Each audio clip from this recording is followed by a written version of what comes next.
Morning in the old forest came slowly, seeping in like honey from the edges of the sky, spilling gold over the sleeping earth. A soft silver mist clung to the hollows, weaving between ferns and the roots of ancient oaks, while every leaf wore a trembling bead of dew that caught the first pale light. Bramble the bear stirred in his den beneath a great tree. The air inside warm with the scent of moss and last year's leaves, and when he opened his eyes, the first thing he saw was a spear of sunlight cutting through the mist, gilding the edges of his thick chestnut fur. He rose with the unhurried strength of one who belonged entirely to the land, stepped into the cool air, and inhaled the mingled perfumes of pine resin, damp soil, and faint sweetness carried on the wind. His ears twitched at the layered music of morning, the tentative calls of waking birds, the ripple of a brook somewhere to the east. But then another sound reached him, small and trembling, not the rustle of mice or the wing-beat of a thrush, but a broken hum, high-pitched and uneven, like a single note struggling to hold itself together.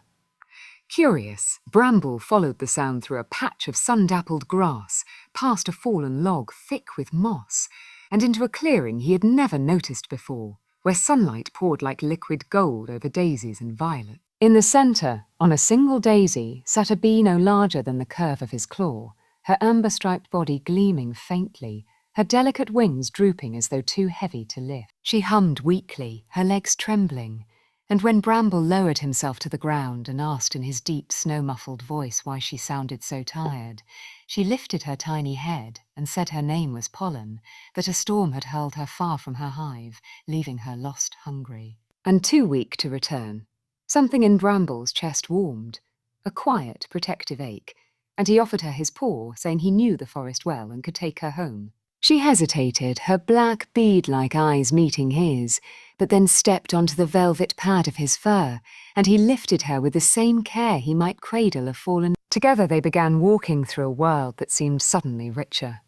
Meadows brushed with foxglove and buttercup, rivers that mirrored drifting clouds, shafts of light turning dew into sparks, each step slow so as not to jostle her, with pauses so she could sip nectar from fresh blooms and let her glassy wings catch the sun again.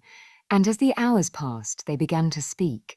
She told him of the hive's warm chambers and the dances that map the world of flowers. He told her of fishing at dawn and the comfort of pine boughs.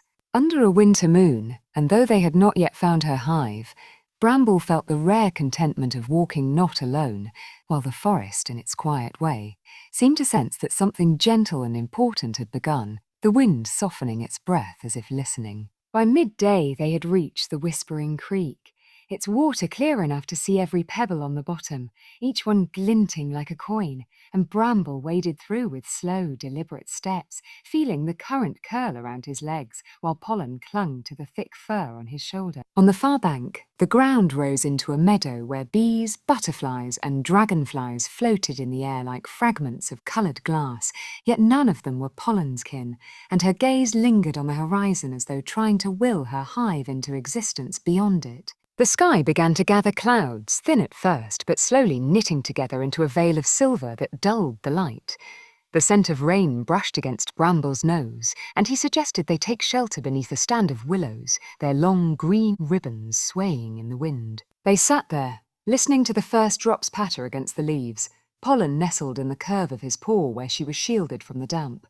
She spoke softly about the queen of her hive, her voice carrying reverence and warmth, and Bramble listened in silence, thinking how strange and wonderful it was that something so small could live in a world so full of purpose and structure. When the rain passed and the air was left tasting fresh and metallic, they continued, following a deer path that wound upward through bracken, until they reached a ridge from which the forest unfurled in a vast green sea. From here Bramble could point out distant landmarks, the hollowed cedar where owls nested, the bend in the river where trout leapt in summer, the grove where the earth always smelled of honey, and Pollen marked each in her mind, for bees navigated by memory and pattern. They met others along the way, a slow-moving turtle who paused mid-chew on a leaf to offer them directions, warning of a marshy stretch ahead, a pair of young foxes who darted past like streaks of flame, their laughter crackling in the air, and an old heron who stood like a statue in the shallows, one leg tucked up, offering no advice but watching them with the cool patience of one who has seen countless journeys pass. As evening fell, the forest deepened into shadow, and Bramble found a hollow beneath an overhanging rock where the moss grew thick and dry. Here he let Pollen rest in the curve of his foreleg, her tiny body still but for the faint rise and fall of her breaths, while he kept watch on the dimming woods, the night alive with the chirp of crickets and the far-off cry of an owl. Above them the stars emerged, shy at first, but then in multitudes, each a pinprick of ancient fire, and Bramble found himself telling Pollen how he had once spent an entire winter night awake just to watch the slow sweep of the constellations across the sky. She, in turn, spoke of navigating by the sun's arc and how even in the dark, the earth whispered directions to those who could feel it. And so, under the quiet guardianship of the stars, they drifted into sleep, the big bear and the tiny bee, both carrying in their hearts the unspoken knowledge that tomorrow's path, wherever it led, would be walked together. The next morning came in soft shades of pearl and lavender, the first light spilling gently over the horizon and sliding through the leaves above their shelter, painting the moss with a faint, ethereal glow. Bramble stirred before Pollen woke, lifting his head to watch the mist drift in slow ribbons between the trees, and for a moment he simply sat there, feeling the quiet weight of the day ahead. When Pollen's wings gave a tiny stretching tremor, he smiled, a small private thing that curled in the corners of his eyes, and asked if she was ready to travel. She answered with a determined hum, her black eyes bright despite the long road still before them. They moved on, the forest unfolding in shifting moods. At times the trees stood wide apart, their trunks like silent pillars, the canopy high and airy, sunlight falling in broad pools. At other times they pressed close, the path narrowing to a green tunnel where ferns brushed Bramble's sides and the air smelled of damp earth and the faint peppery scent of wood sorrel. Around midday, the trail bent toward a glade that opened suddenly into a riot of colour, swathes of wildflowers swaying in the breeze, bees of all shapes and sizes moving from bloom to bloom in slow arcs, their low collective hum like a woven blanket of sound. Pollen perked up at the sight, scanning each bee's markings, but none were her sisters, and Bramble felt her faint disappointment ripple through her stillness on his paw. He bent his head so she could drink deeply from the blossoms, her body glistening with fresh pollen as her strength renewed.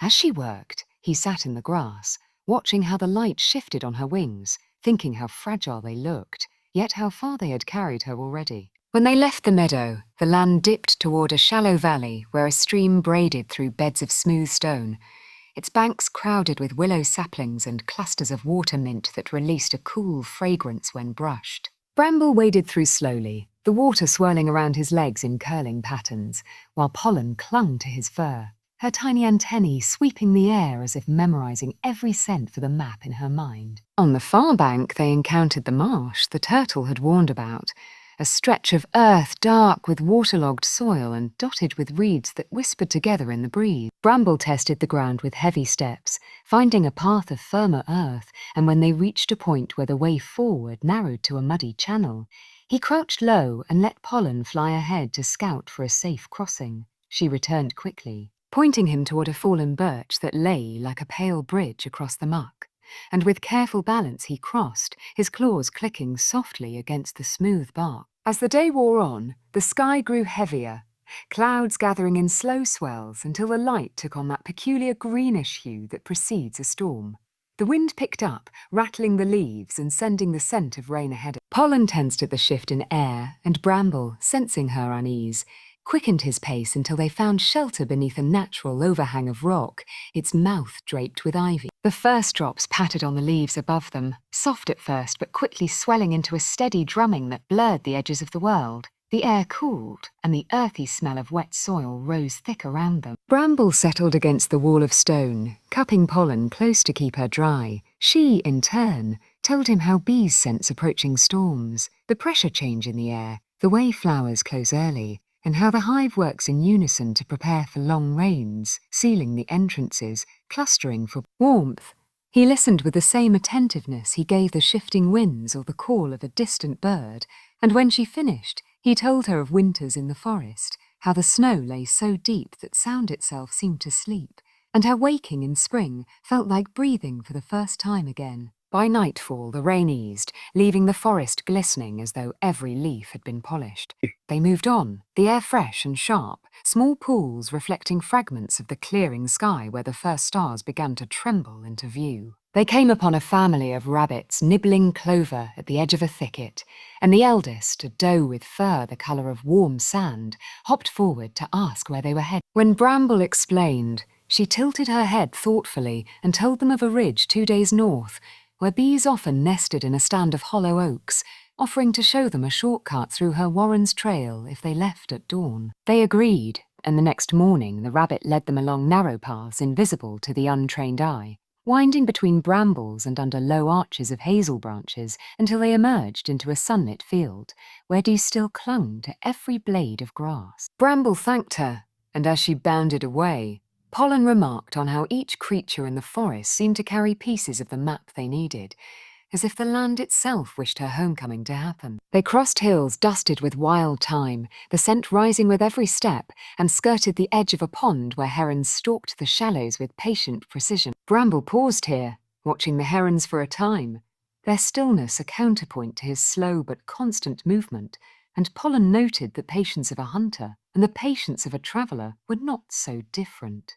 That evening they found shelter in the roots of a fallen oak, its trunk thick with fungi shaped like shelves, the air inside cool and dry. Here, as the night insects sang and the moonlight silvered the ground outside, Pollen shared stories of her childhood days in the hive, how she learned waggle dance from her elders, how she once ventured too far and was gently guided back by an older worker, how the hive smelled of honey and wax in summer's heat. Bramble, in turn, spoke of the first time he saw the northern lights from a high ridge, their shifting ribbons of green and violet spilling across the sky like some vast silent song. They spoke until Pollen's voice slowed, her words slipping into the rhythm of sleep, and Bramble let the stillness settle around them like a second blanket, the knowledge of the road ahead tempered by the comfort of shared company. Bramble, the great brown bear whose fur caught the gold of the morning sun like threads of autumn fire, lived deep in the heart of an ancient forest where the air was always rich with the perfume of pine and damp earth,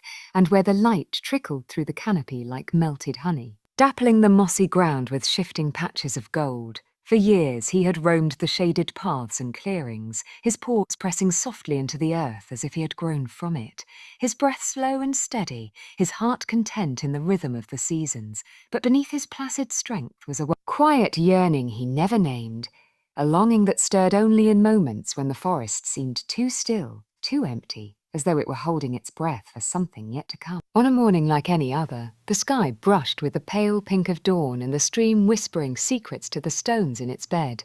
Bramble heard a sound that was not of wind, water, or bird, a delicate, trembling hum, fragile as a sunbeam, and barely strong enough to reach his ears. Curiosity, slow but sure, pulled him toward it, his great body moving silently between the ferns until he came upon a tiny bee, her wings quivering in exhaustion, her golden body dulled with dust, her eyes bright but clouded with fatigue. She was Pollen, though Bramble did not know her name yet, and she had been flying for hours searching for her hive, which had been swept away in the chaos of a violent storm the night before, the rain having beaten down the meadow where her colony had nested, scattering her sisters and drowning the flowers that had been their home.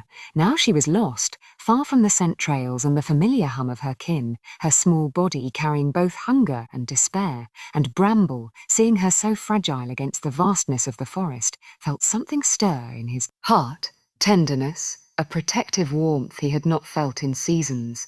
With a voice low and rumbling like distant thunder, yet softened by kindness, he asked if she needed help.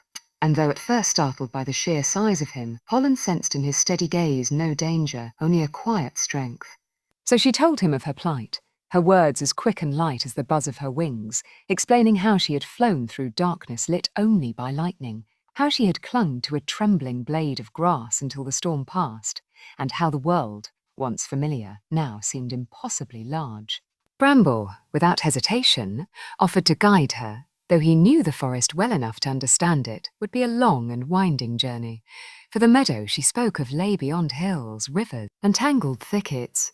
Yet something about the way her voice wavered, yet did not break, made him believe this journey would be worth the effort. They set off together, Bramble's massive strides slow enough for her to keep pace, his deep brown eyes scanning the trees for danger, hers catching the small, bright wonders he often overlooked. A cluster of violets blooming between stones, a spider's web strung with morning dew like a necklace of diamonds, the first rays of sun warming the wings of a dragonfly. The forest in late summer was alive in a way that filled the senses. The air hummed with insect song. The smell of warm pine mingled with that of ripe berries, the ground soft beneath Bramble's paws and cool beneath the shadow of the canopy, and as they moved deeper into its green heart, they found themselves sharing more than the path.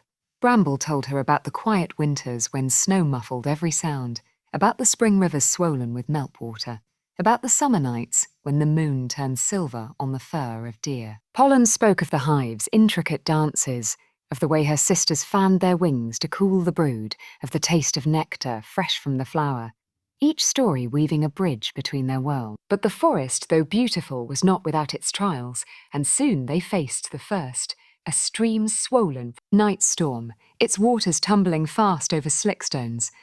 For Bramble, it was a single step, but for Pollen, the spray alone threatened to batter her from the air, so he knelt and let her rest in the curve of his ear until they crossed, the rush of water deafening yet strangely thrilling as she clung to the safety of his fur. That night, they found shelter beneath the roots of an ancient oak, where the earth was dry and the smell of wood deep and comforting.